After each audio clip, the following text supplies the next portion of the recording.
You are listening to Vanguard Elements, the alternative Mexican-American voice of the Southwest. The views and opinions expressed on this program are solely those of the individual expressing those views and opinions, and do not necessarily reflect the official policy or position of any affiliated organization, employer, or institution. Thank you for supporting independent Mexican-American media.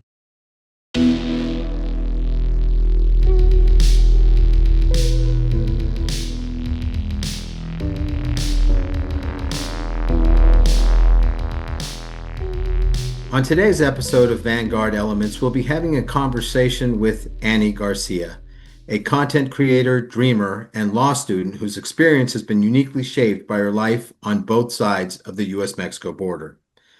An LA Taco article recently described Anni as a, quote, deported influencer who has built a very successful online presence by sharing her story of transformation and resilience after deportation. We'll be back in a moment to talk to Anni about her experience living in two worlds, along with a range of other related issues. You are listening to Vanguard Elements.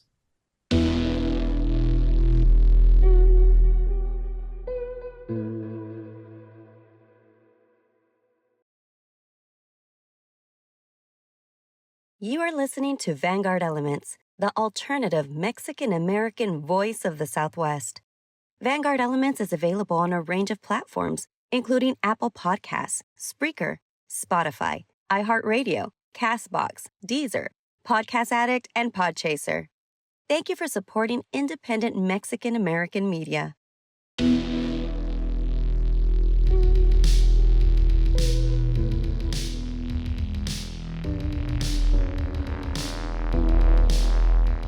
Welcome to the latest edition of Vanguard Elements. My name is Aldo and I'm joined once again by my co-host, Steve Cianez, who is joining us tonight from the Los Angeles area.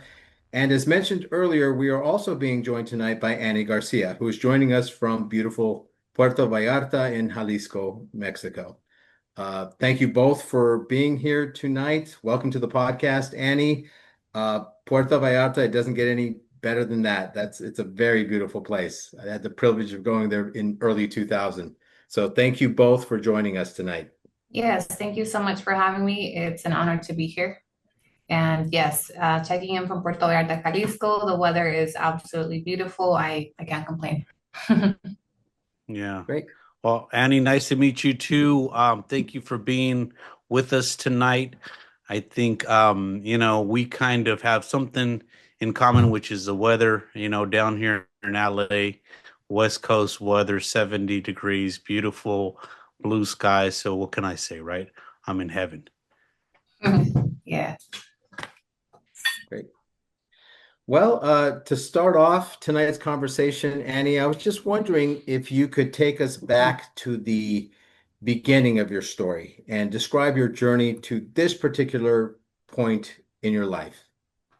Okay. I've told my story so many times on my platform the last 5 years. So some of this may sound redundant to myself, but hopefully there's going to be a new audience in here that maybe hasn't been following me on social media. So I built a platform off of my deportation story. I was deported in 2018 under the first Trump administration, and I started just kind of sharing bits and pieces of my journey. 3 years later, grew a platform, and 5 years later, I'm just telling the story over and over and over. I migrated to the U.S. with my mother when I was 5, and we entered the U.S. on a tourist visa. We overstayed, eventually adjusted to green card holders through my mom's marriage to a U.S. citizen.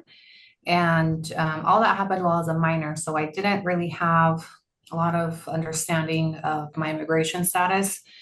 By the time I turned 18, I was still a green card holder, and I committed my first felony as an adult at the age of 21 for financial crimes. And just to give you like a long story short, I became deportable under any administration, but the first Trump administration deportation priorities changed, and I became a deportation priority. I was reported to ICE by the father of my youngest 2 children and his family during a custody dispute. I was arrested at a court hearing and deported 10 days later to Mexico, where I hadn't returned to since I was a child. That was in 2018. And so I spent, I've spent the last 8 years kind of adapting to life in Mexico, rebuilding, regaining custody of my children, reestablishing myself in my home country. And I started creating content on this in 2021, kind of when TikTok was barely, starting. Had a couple viral videos where people really expressed interest in my story and had a lot of questions as to how this could happen. And I just kind of started from there answering questions, how this can happen to green card holders, can happen to people that have lived in the US for a long time. I started to see that there was a large amount of Americans that really had no idea what happens during the deportation process, who it happens to, why it happens. And so I started kind of creating content to bring a little bit of awareness to that. With my small hope was that one day sharing my story could maybe enact some type of change to the deportation process, particularly my experiences with ICE and just I always said I didn't entirely have a problem with the fact that I was deported because I understood that I had violated the terms of my green card. My issue, I guess, was the way that I was deported, the process, the fact that my immigration status was weaponized in a custody dispute, and some other factors. So that's kind of where my, I guess, fuel, was born from things that I experienced firsthand. And so I've been creating content for the last 5 years on this topic, just kind of narrating my journey, my, my kids adapting to life down here. I enrolled into law school a year and a half ago, and so I've been sharing that part of my life as well, kind of how I've been able to just kind of reinvent myself out here. And I was able to start fresh in my country and not only survive, but thrive and do well. And through that, I hope that I can provide a little bit of hope to families that are facing deportation, that there is life on the side of the border. There are opportunities, there are communities, there's life. When I was facing deportation, I just felt like I was getting thrown into a black hole. I had no idea what to expect. And that was really scary to me. And I just often think that if I would have had at least somebody to kind of guide me a little bit, to give me a little bit of hope, it would have made a big difference for me. And so that's kind of my mission behind creating content, continuing to share my story, especially right now, with the political climate in the United States and the amount of families that are facing, unfortunately, deportation or forced relocation. So yeah, that's a little bit of me and who I am. No, thank you for that. Really appreciate that. So in an interview with Javier Cabral of LA Taco, you described deportation as a liberating experience that set you free and changed how you perceived the U.S. Would you mind elaborating on that perspective for us a bit? Yes. So I spent a large amount of my life within the system in the United States. From the time that I was 12, I was removed from the custody of my mom and placed into juvenile justice system because I had behavioral issues. Um, the what I People always ask me, what did you do to get taken by the state? And it wasn't what you would normally think. Like I didn't have abusive or neglectful parents. I was 13 years old in junior high, and I took a lighter to the sprinkler in the girls' bathroom, made all the sprinklers go off, and I thought it'd be a funny prank. Well, I was charged with second-degree destruction of property, and I was booked into juvie. And I got into the system, and I didn't get out until I was 18. So once I was 18, I had maybe 3 years where I did okay, and I landed in the adult system. So for me, when I look at my life in the US, a large part of it was spent in the system and trying to get out, in and out of court dates, in and out of juvie, in and out of jail, probation. That was my norm. So when I was deported, although it was a very bittersweet feeling, although it was very painful and scary, I felt free. It was very liberating. It was kind of like everything ends here. No more court dates, no more probation officer, no more reporting, no more trying to get out, no more, it just ends. For anybody that's ever had any experience with the system, we all know once you're in, it's very hard to get out. So for me, deportation, meant freedom in a way. all of that ended and I got to start fresh. My criminal record stayed behind. I didn't have to carry that label of felon. I could rent an apartment. I could go on field trips with my kids. I could literally start over with a clean slate. So unlike, I believe, a lot of people who face deportation, I never once looked back. I never once had a, okay, how can I get back? How can I return legally? From day one, I was like, okay, I'm here and I get to start fresh. And although I had no idea what I was going to do, when I was going to see my kids, if I would ever see them, I just knew that I was going to build something here. And I think that my mentality had a lot to do with why I was successful. I spent no time trying to return. I just made peace with it from day one. And I think in large part because I just felt a sense of freedom. Thank you, Anna, for just sharing your story. I mean, it's really moving, inspiring. You talk about a struggle, you talk about being caught in the system. And I get that, right? I get that living in the United States. I get that because as a minority, we don't have all those equal opportunities, right? We have to deal with a lot of the issues that are embedded in the system. But let me ask you about the deportation process, the specific process. Um, so when you were deported, what the entire process, I guess, from being told we're going to handcuff you, right, to we're going to put you in, I don't know where they placed you in Juarez, was it Tijuana? I don't know, but in that entire process, can you tell us a little bit about the most challenging part of it?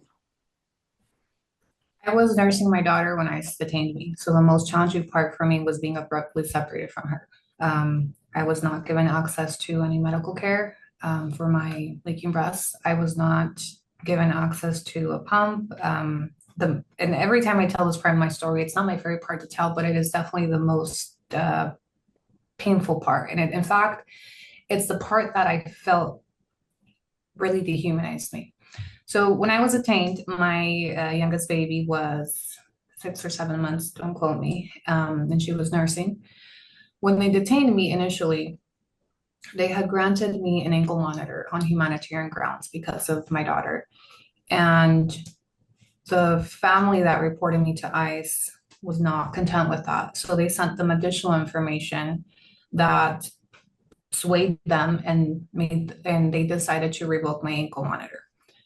So they detained me and sent me to a holding center in Cache County, Utah. And my biggest concern at the time, because I didn't realize that I would be deported so fast, I thought I would have some type of opportunity to maybe get bail and get back to my daughter so my biggest concern was conserving my milk supply. And I asked them if I would be given, if they could give me a breast pump. And the ICE agents told me that they would not, but if my mother wanted to supply one for me, that they would allow it. So my mom drove 2.5 hours, this was in January, from Salt Lake to Cache County in the snow. She pulled up to the ICE detention center and they turned her away with the breast pump. Mm-hmm. And so I was frustrated, right? And I said, and my mom was, really not much she could do. So then I asked to speak to a nurse to see if there was something that they could give me. At that point, I had kind of made peace with the fact that I would probably dry up, but I was concerned because it's painful. When you abruptly stop nursing, it can create issues. You can have clogged milk ducts, you can have infection. So I was concerned that I would go through a painful process. Mm-hmm. The nurse that I saw told me she was not allowed to give me anything. And so she just told me, she gave me the best tips she could give me to self-express in the shower. So I was booked into the jail and I was not giving really any help for that topic. No pads, no nothing. So I spent the first 3-4 days in agonizing pain with engorged breasts, leaking through my shirt, having to walk around jail guards like that because I was not given any supplies. And it came to a point where it was so painful one of the nights that I had to self-express orally. And, you might ask, like, how is that possible? But it is in a circumstance where you are desperately in pain. Mm. So whenever people ask me about the most difficult part of that process for me was that it just felt extraordinarily cruel unnecessarily to, for a nursing mother to go through that. So I ended up because I was a green card holder, I had to see a judge before I could be deported.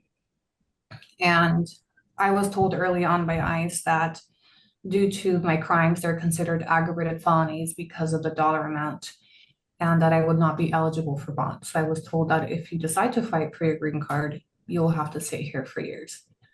I met a lot of women in there that had been there for years, Army wives with no criminal backgrounds, much more compelling cases than mine that had been there for years. And so I just remember thinking, if these women are struggling, I have no fair chance because I have a criminal record. There was one mother in there that she was the reason why I made the decision that I did, but she was from Africa. And she had a 2-year-old child when she was detained. She didn't have family there, didn't have financial resources to pay her bond.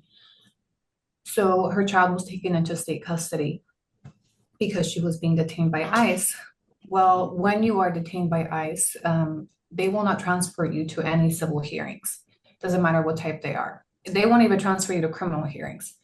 Her son was placed into proceedings because he had no parent. And long story short, he was adopted out by the state of Utah permanently to another family because she had been in custody for so long. She ended up winning her green card while I was there. But she obtained her residency at the cost of losing her child permanently to the state of Utah.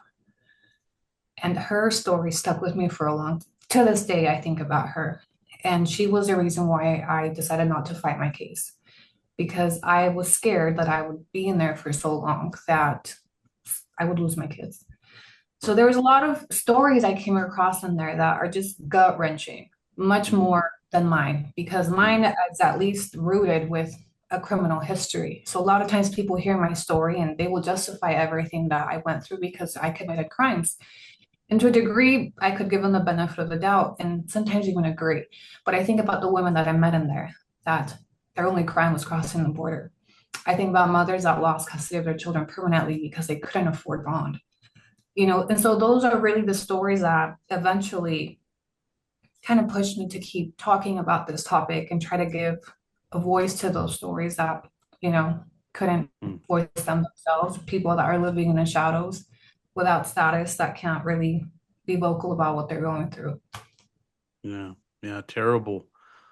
And it's the stuff that we don't know, right? These stories from the inside that you're willing to share with us that I really think are powerful stories and that really raise the awareness of the lack of humanity of our system, right? Specifically this particular system, which is, I think, screwed.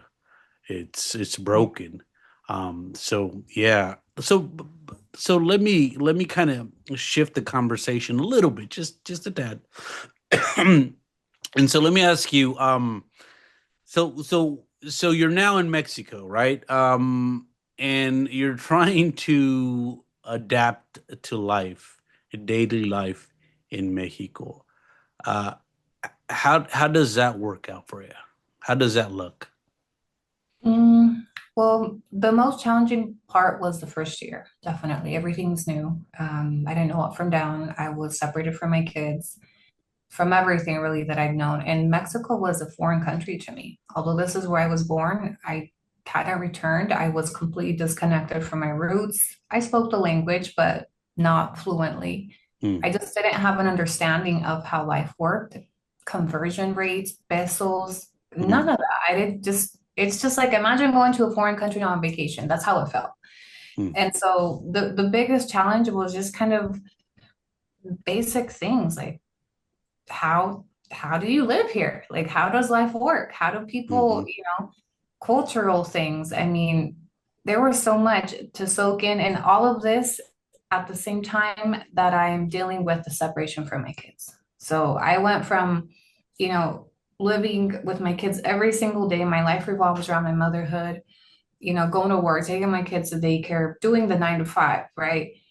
And then you're just plucked and thrown over to this new world where you don't know where things work or how anything works. So one half of it is just trying to adapt to this new environment, and the other half is trying to adapt to the fact that you're separated from your kids and everything that you know. And one of them was a nursing baby. So that to me was extraordinarily hard.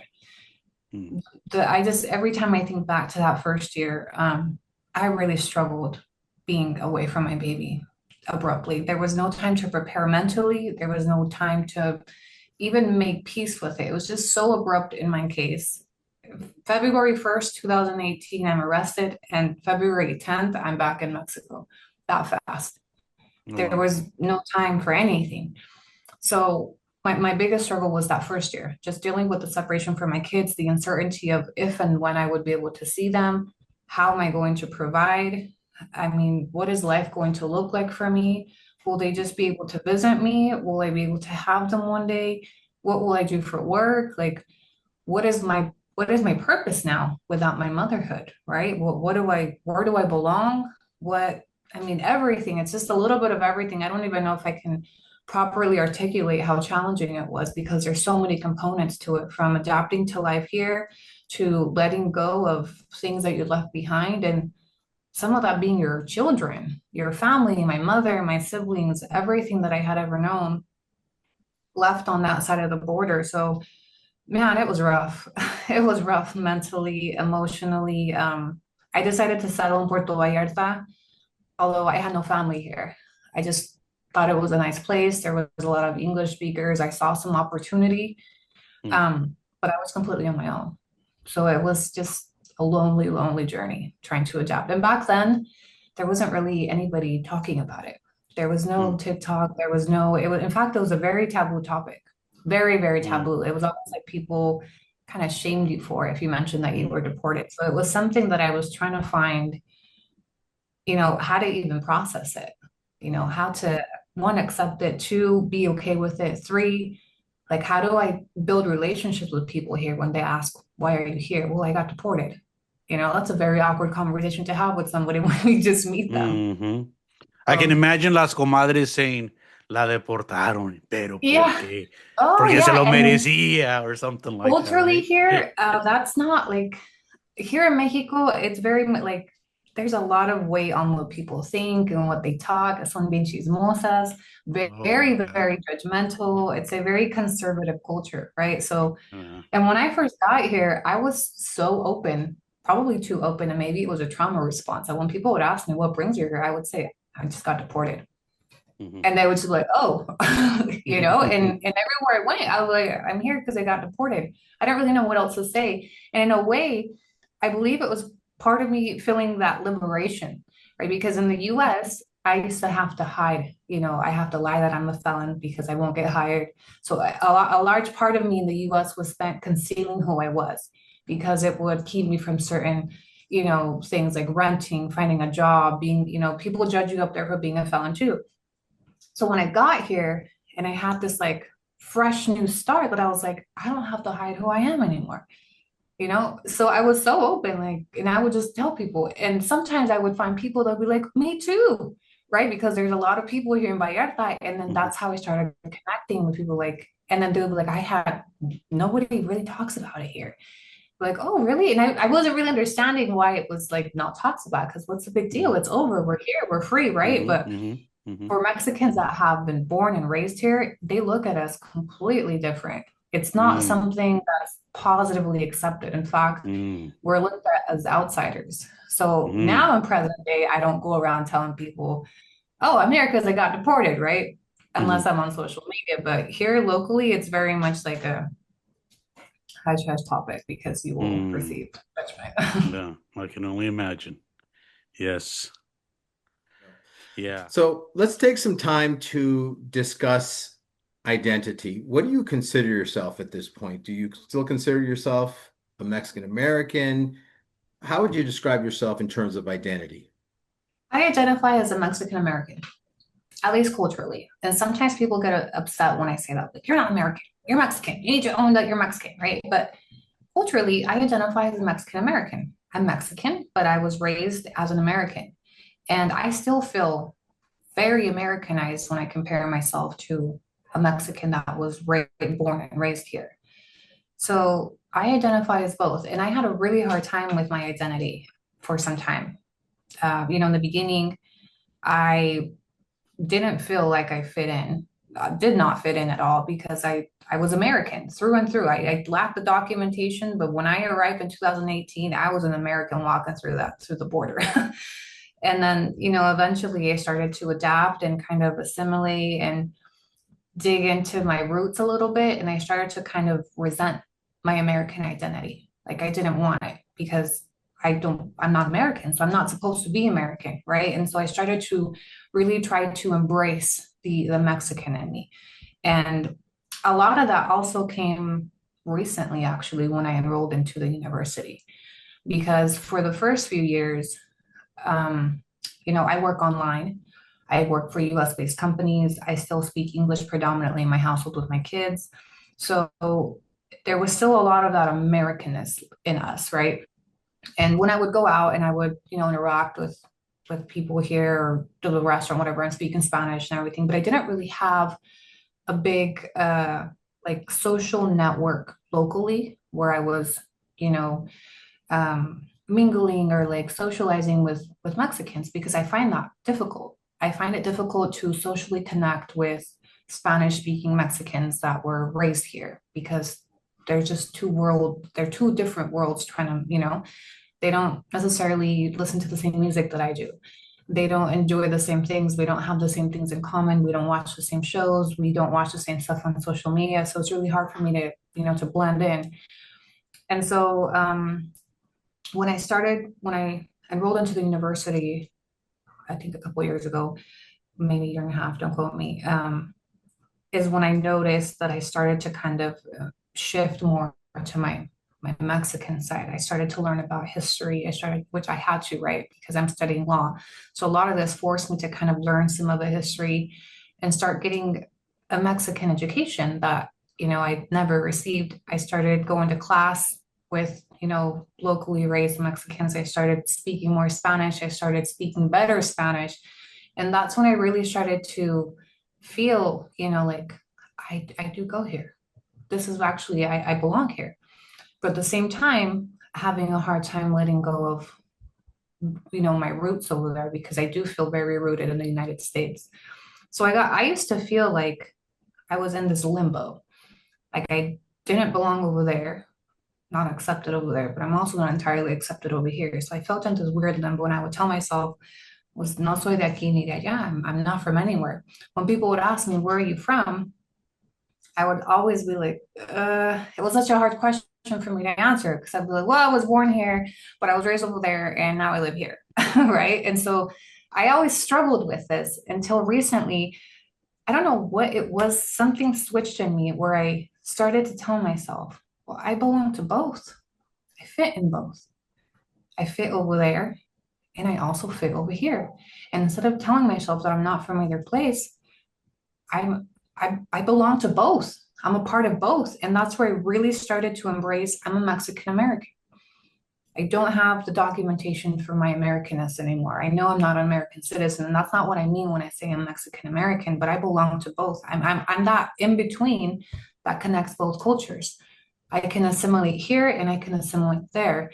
And so that's what I mean when I tell people I identify culturally as a Mexican American.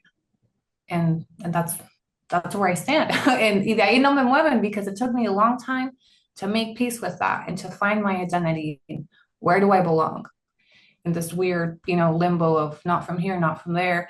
And, now I feel like, especially with social media, right? Because I create a lot of content on like US topics and what's going on over there. But I'm also sitting in a Mexican classroom learning law and like involved in politics over here. So I just felt like the university really helped me find my footing in both.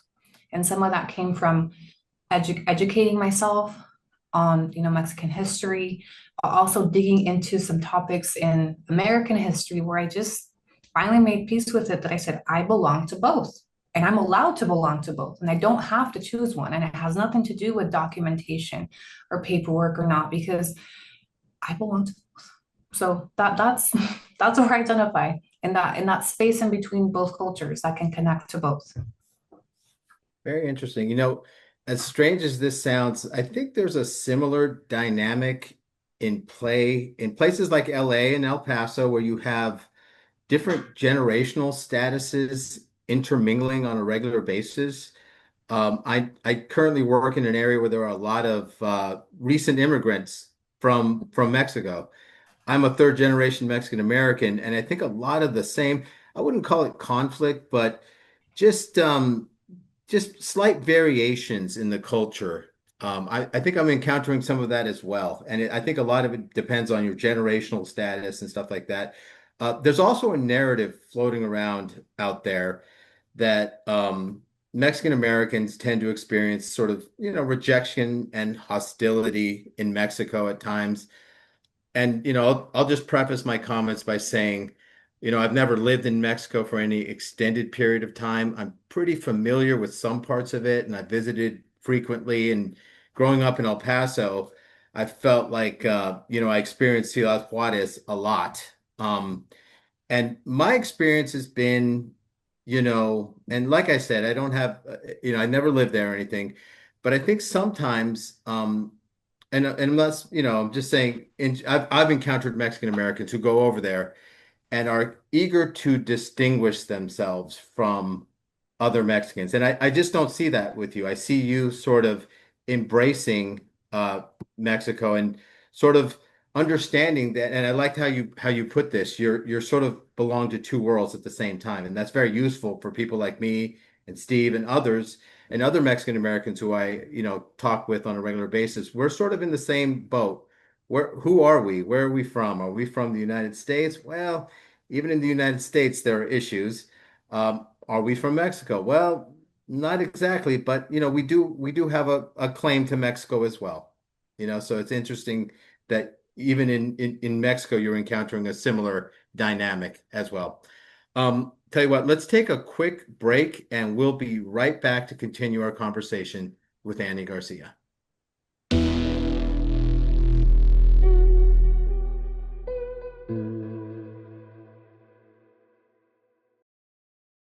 You are listening to Vanguard Elements, the alternative Mexican American voice of the Southwest. The views and opinions expressed on this program are solely those of the individual expressing those views and opinions, and do not necessarily reflect the official policy or position of any affiliated organization, employer, or institution. Thank you for supporting independent Mexican American media.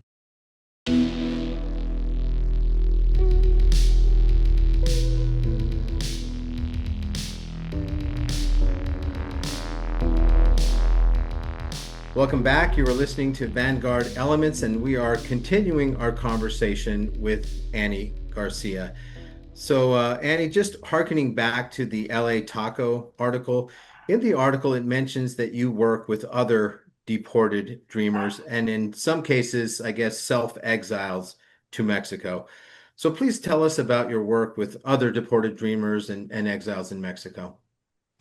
Yeah, well, my platform has been a great tool to connect to thousands of similar stories, people who have been deported, people who have returned on their own. And just last year, we started getting together here in Puerto Vallarta. And, and it wasn't necessarily just people that had been deported. It was also, there was a few American citizens in there that had moved and they were just living here, by choice. And so we all started getting together, connecting, swapping stories, and just kind of creating a community where, we could kind of relate and find that place of belonging that some of us have struggled or were struggling with. Some of the members in that group had just arrived. Some of us had been here for years. So it was a really neat experience to connect, not just virtually, but in person with, people that were kind of in that same limbo that we talked about earlier. And just on my platform, I've been able to meet so many, so many. And that has actually kind of grown like a virtual community, so to speak. Not just on my platform, but even people that connect through my platform and then meet up outside of that and start building relationships, friendships. So the power of social media has actually been really neat to see through the course of the years that I've been sharing my story and talking about this. So yeah, that was a really neat time last year when we started meeting up and just kind of creating some friendships, some relationships to people that were struggling, with the same things. Because although I've been here for so long, I'm going on 8 years. I still have good days and bad days. There's days where I really miss home. There's days where I really struggle with not being able to be with my immediate family, or the kids are in the US for whatever reason, and sometimes it just hits me all over again like a ton of bricks that there's I can't go there, and there's a big part of me still left back there. So it was cool to be able to connect and just find people with those same struggles. So, if I'm not mistaken, you've been residing in Mexico since, I guess, the dawn or early stages of the Trump era. Yes. And, I know you can't speak on behalf of, all Mexicans, but as far as you can determine, and I realize that the answer to this question might seem obvious to some, and I'll explain the logic behind my question here in a second, but how is Trump generally perceived and regarded by Mexican nationals? Well, there is a left and a right wing here too, just like in the US. And you would be surprised to know that there are a lot of Mexicans that support Trump and that actually want Trump to invade us and to help us and all those things. There are a lot of them that are for that. They're the right wing party here in Mexico is aligned to some Trump ideology. And so, yeah, they exist. And there's also a lot of Trump supporters that are American citizens that live here. And I run into a lot of them downtown. And so it's always very interesting. They're very interesting dynamics. And obviously, uh, I have a lot of thoughts and resentments about that when I say those types of things. But yeah, there are a lot of Mexicans here that support Trump. Many of them, in my opinion, are not Mexicans that have actually lived in the United States. So, and I don't want to generalize because I don't know all of them. I haven't spoken to them, but just from what I perceive, my personal opinion based on some assumption is that they are Mexicans from the right wing party here in Mexico that align with, Trump's politics up there. And so they support him. They are in favor of him intervening, with the military and trying to pull up sailors from the cartels and all that stuff. So there's a lot of them. Yeah, it's something that we've talked a lot about on this particular podcast. And I had thought I had seen every species of stupidity and ignorance when I encountered Latinos for Trump, in the United States. But as I'm sure you will believe me when I say that, and it's not like an organization or anything, but there are a lot of Mexican nationals for Trump. And just recently, if you go to my Facebook page, I recently shared a post from a girl in Las Cruces, New Mexico, in which she lists local businesses that either support or have donated to Trump. And I thought, well, this is a great idea. I reposted her post, and then I put, we need to do this in El Paso, in El Paso or whatever. And, I get a lot of supportive comments and likes, and people are chiming in going, yeah, great idea. And then this one guy I had worked with a while back from Ciudad Juarez chimes in and in Spanish, and I can read and write Spanish pretty good. And he's the one that takes exception to all of this, and he's like, really vehemently defending Trump. And if you just check out my Facebook page, Steve, and you can see the little exchange, and I think everyone's just like stunned. And I didn't want to be too dismissive of the guy.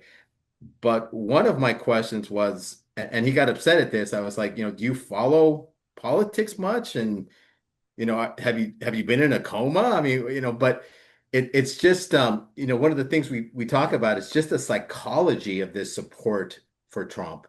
And in some cases, one of the little theories we've been exploring is that you can't really explain it in terms of politics. There's some sort of psychological dynamic, I think, at play as well. because if you just look at the political issues, it doesn't make sense. What Right. I've discussed in the past is I think it's some sort of a defense mechanism. They're confronted with this hostility. And, I'm not a psychologist or a sociologist or anything, but I think it's some sort of way of sort of protecting their psyches from this very difficult reality. And so they somehow embrace, and I'll just back up for a second. I think in some cases, and I don't mean this, I'm saying denotatively, I think they're just ignorant. They just don't know anything about politics. So when you start asking them things like, well, did you know that Trump said this? And do you know that Trump is aligned with white supremacy? They're like, what? They don't know. So in one sense, it's ignorance. In another sense, I also think they've just embraced a delusion about themselves to protect their psyches or something. I mean, I think it's a defense mechanism, you know? I think a lot of the Mexican nationals that support Trump do so on a one issue basis, which is Trump has been very vocal about intervening to fight organized crime, right? And for a lot of Mexican nationals, that's what they see when they look at Trump, right? That and our country has greatly struggled with combating organized crime, right? So I think from what I've heard, what I've seen, the conversations I've had with people that support Trump here in Mexico, because they focus on that issue that he actually wants to do this for us. He has some type of hope to be able to fight organized crime, and they agree with his way of, he wants to do it the forceful way and bomb him, and we got to do this and we got to do that, versus our current administration is taking a different approach that they may not agree with. So from what I've seen, the Mexican nationals that support Trump do so from just that one lens of he's willing to do this for us, something that our government hasn't done in many years. They're not, educated on all the other topics, all his other stances, towards minorities, all the racial remarks that he's made, the discrimination, the raids. They don't even keep up with that because they've never lived in the U.S. So that's not a focal point for them. So they look at them. I believe they look at him with like, what can he do for us, right? What's he willing to do for us? And that's why they support him. But it does come from a lot of, I believe, also ignorance and lack of education as to what he actually represents. And it's not that he actually cares about Mexico or that he wants to do this for us. It's because there's something in it for him, right? Just like we just saw with Venezuela. So it's a very controversial topic down here because they're the same way there's people that support him. There are Mexican nationals that don't and are very opposed to him intervening because they want to protect the country's sovereignty, and we don't want intervention from the gringos because historically, look at what's happened. So it's again left and right, blue and red exists down here too, and it's a very, very controversial topic. Speaking of roaches for raid, which is what I call them chickens for chicken nuggets. And sort of shifting the conversation back across the border for a moment to the U.S. again. What are your thoughts on Latinos for Trump? What do you make of this phenomenon? We talk about this almost every episode, and it's just, the only thing I hate more than a Trump supporter is a Latino for Trump, whether it be Cuban American, whatever. But Mexican American supporters for Trump, I just sit there and I don't understand. What are your thoughts? How do you explain this? How would you explain why are they supporting this guy? I really try to give a lot of thought to how I was going to respond to this question respectfully. Latinos for Trump are just not smart people. You can say they are our biggest embarrassment to the Latino community.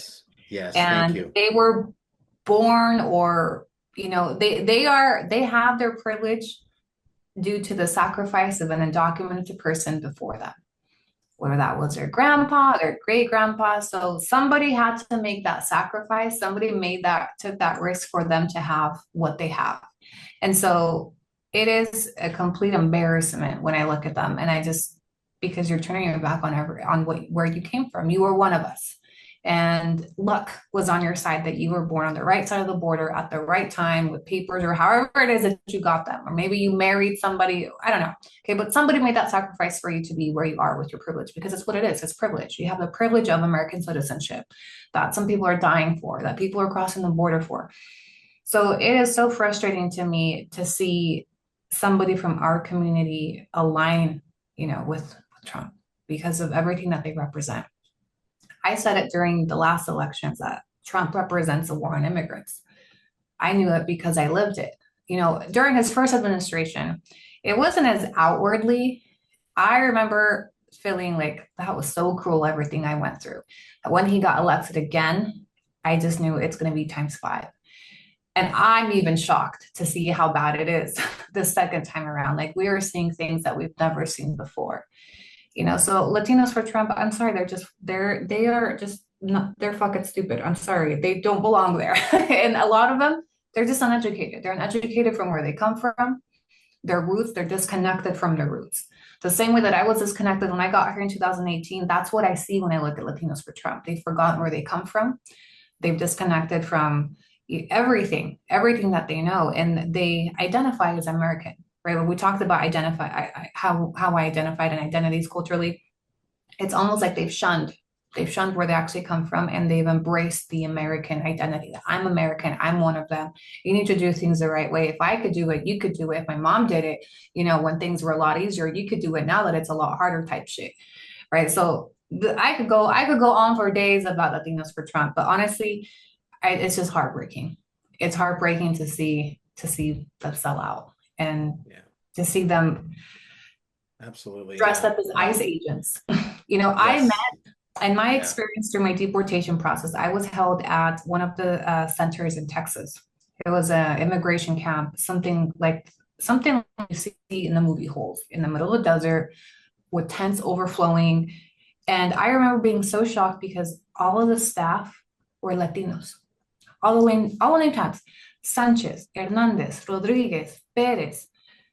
I mean, and I was just dumbfounded that they do this for a living on their, like, they signed up for this, and they were some of the most, like, the white ICE agents I thought were racist and fucked up and cool. The Latinos were the worst ones. They were the worst ones. And all the treatment that I had, the ICE agents, the staff, the people that were housing us, Latinos were the most cruel, and it was almost like they got a kick out of being superior. And I remember feeling like this is so fucked. Like because they feel like they are superior because they have papers, because they were born here, because they did it right, whatever. So they carry that superiority. And I remember seeing guards, or I don't know what to call them, but in that camp that I was held in, and they're suited up with their big old guns, and people lined up for breakfast, and they would be ushering people with their guns, other Latinos, and I was just like, wow, that is so unnecessary. Why would they do that to us? Why would they do that to us? Like we're supposed to, Latinos it's such a tight-knit community. If you come from a Latino household or community club, social, whatever, it's like a tight-knit place. Right. So it contradicted everything that I've ever known as a Latina when I saw the ICE agents that were Latinos, ushering us with their guns into the breakfast lines and processing us in and out. And it was just crazy to me. So when I see Latinos for Trump, I see those ICE agents that I dealt with that were Latinos. And so I have a deep resentment for them because I correlate the two. Yeah, what they don't understand is, you see the immigration raids. That's one aspect of this. This is part of a larger ethno-nationalist project. Trumpism is premised in white supremacy. I mean, they don't even bother to hide it anymore. And I'm being facetious here, but what do these Trumpers have to do to convey their hostility towards Mexicans in particular? I mean, these people just won't take a hint. He calls you rapists and criminals, belittles you at every turn. And yet, what do? You go around licking the boots. And then you go work for them. Work for them, and then you defend them. And I'm going, they don't want you here either. They don't give they don't give a shit if you're, whether you're a U.S. citizen or not. They want you out. Yes. They're just so brainwashed that they really, they identify as pathetic. It's pathetic. They think they're one of them. And it's crazy to see because, I mean, you see them stand next to each other and you could see, like, you will never be white enough for them. I will never be white enough. And I'm pretty white. Yes. Like even me, like Yes. I will never be white enough. I could because Yeah. it's where we come from. It's what we are. It's who we are. Mm-hmm. Yeah. Right. So that needs to be, and that will be studied. That will be in the history books. Latinos for Trump will be an entire Yes, a chapter class someday. Hope not, though. I It hope will be not. like a specialty in 10, 20 years. They will be studied the Yes. same way that the Nazis Yeah. were studied. It's But I hope they're studied in a way that, really reflects the reality, right?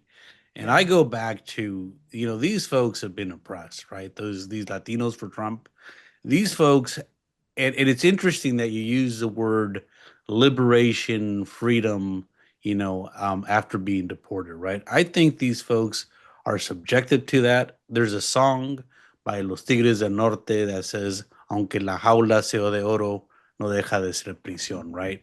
These folks have been oppressed. They continue to be oppressed. And just like Paulo Freire, who says in his book, these folks that are oppressed, having the opportunity to become the oppressor, they'll take it like that right away. Why? Because of what you said, Anna. It's their ignorance, their stupidity, the lack of disconnect completely with who they are, where they come from. They don't get it. They think that somehow, they were born yesterday and they were born in the United States, and American Eagle and all the way, I'm going to support this country. I'm a patriot, blah, blah, blah, blah. Right. And so, it is unfortunate. And I think it's just a result of lack of education. It is the result of ignorance, of stupidity. And I don't think you need a college degree to get a job like that, by the way. I think that most of these folks, went to high school at the most, and just got enlisted and enrolled in one of these jobs. So it's unfortunate and it's sad, but yeah, I think what we should keep on doing is call them out, right, and shame them. Because if you're not gonna learn, through just normal means and education, then a little bit of shock therapy might help you, right? And by that I mean let's shame you guys, right? Yeah. And I'm not really part of the crowd that says we should reach out to them and talk to them and, be tolerant of them. You've heard what I believe. I don't think there's anything you're going to do to really move the needle with these people. So now it's about confronting them and marginalizing them every chance you get. Yeah. I mean, I'd like to tell you that I don't engage, but I do not miss an opportunity to do so on social media. Yeah, I've kind of noticed that. I kind of follow you and you. Yeah, they're so easy to trigger. My story, I'm actually always surprised the amount of Trump supporters that follow my story and engage with my content. Yes. And I always wonder, like, why do you guys follow me? Because I'm very anti-Trump. I'm very vocal about it. Perhaps even liberal. I've been called liberal. But they are the number one, like my story anchors them. My story anchors Trump supporters. Yes. Especially because I keep talking about it. A lot of them will tell me, you're not even here anymore. You just say that because you got deported. Like, no, y'all just are brainwashed. And you're not going to get it till you get out of the U.S. Because I was brainwashed right there with you, thinking the U.S. is the very best place and the only place. And, that's where we got to be. But once you get out of that bubble, you kind of start to see things through a different lens.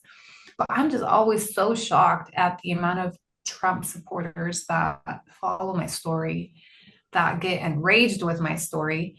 Yes. Because there are parts of my story. I often think, like, I think these people wanted me to be out here suffering.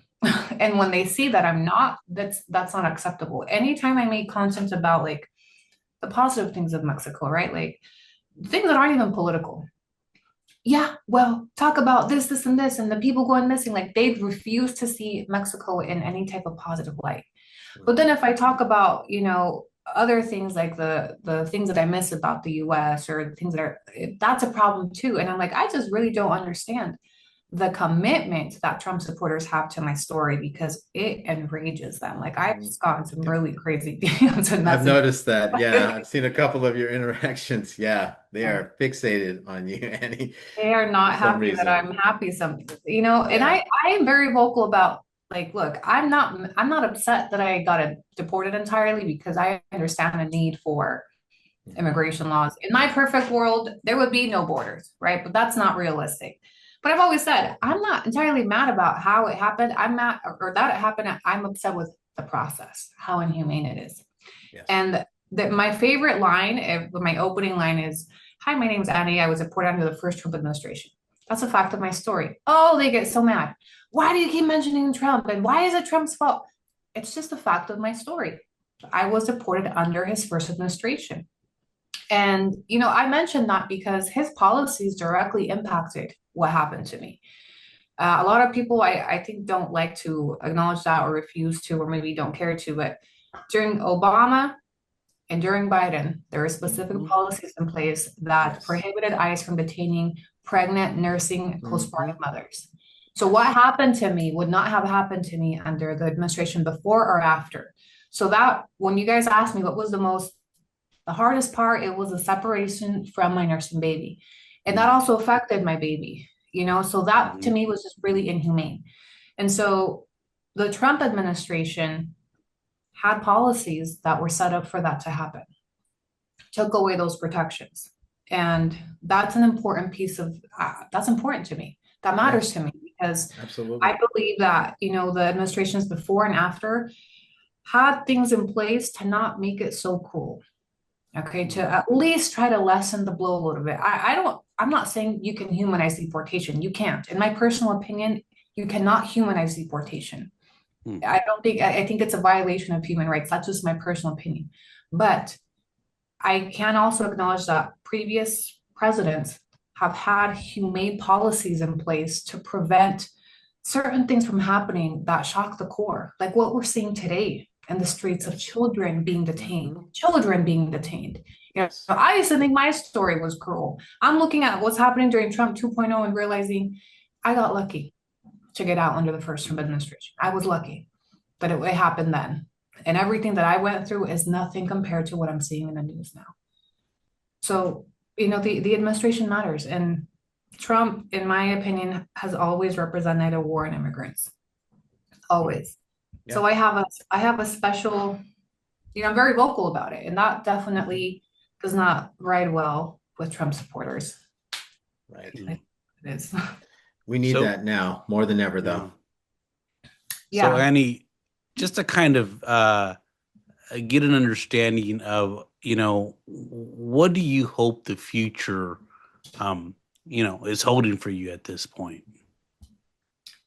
I will be graduating with my law degree next year. So that is a huge thing for me. My vision, my goals for me and my kids.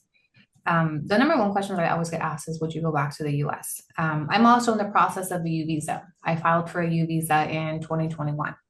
So I wholeheartedly believe that I will return to the U.S. one day. I don't think it's a matter of if, it's just a matter of when. And hopefully not under this administration. But what I envision for myself is, and maybe I'm just dreaming big here, but my hope is to graduate with my law degree and validate it in the US one day and practice law up there. And a bigger goal of mine is to one day get to the International Pain Convention. I would love to practice international law. Those are my little personal goals. But until then, my main focus is raising my children, educating them, raising little revolutionaries. My oldest daughter is turning 18 this year. She will be voting during midterms. So that's a really huge step for us and just a representation for our family. So my main focus is, what I see for myself is just continue to raise my children, to educate them, make sure I don't raise no Latinos for Trump, and to continue pursuing my education and advocating for stories like mine. And, advocating and talking and creating content on this has really opened up a lot of opportunities, such as this podcast. It's really opened up a lot of doors. I've connected with a lot of great people, organizations, and it's really changed my life in a positive way. So I would just, I'm going to continue doing what I've been doing for the last few years, and hopefully I grow and find more opportunities for my children and I on this side of the border. And I just hope to embody that, the Mexican dream is alive and well. And it was always a Mexican dream. I think too often we lose our identities in the American dream. All of us that migrate over there, we talk about the American dream. But I realized it was always a Mexican dream. it belonged to a Mexican. So it was always a Mexican dream. And it had nothing to do with which side of the border I'm on. It had everything to do with me, and I was always capable. I just needed the right circumstances to bloom. And Mexico gave me that. So that's where I'm at currently. Nice. That's beautiful. Thank you for sharing. Yes, absolutely. You are an inspiration, Annie. You really are. And we could probably continue this conversation for many more hours, but I think let's go ahead and kind of end the conversation there at this point, at least this conversation. Very interesting conversation. Thank you both for being here. And Annie, I just wanted to say that we are at your service. If there's anything we can ever do for you, please don't hesitate to reach out to us. Yeah. And let's definitely keep in touch. We'll keep following you online. For the benefit of our listeners, how can some of our listeners sort of follow you online? Yeah, so I have a website that will link all of my social media handles. It's anni-grc.com. On any of my social media platforms, whether it's TikTok, Facebook, Instagram, a quick search of Anni GRC will probably have me pop up. But I'm on all major platforms creating content. My YouTube channel is Anni GRC, Life After Deportation. And yeah, if you type me into Google, my platforms will pop up. Shout out to Google for keeping me plugged in. Great. Thank you so much. And thank you guys for joining the conversation tonight. Thank you. Thank you for having me. It's been a pleasure, and I appreciate the spotlight that you gave me on your platform to share my story and continue to connect with communities. Thank you. Thank you, Annie. Appreciate it.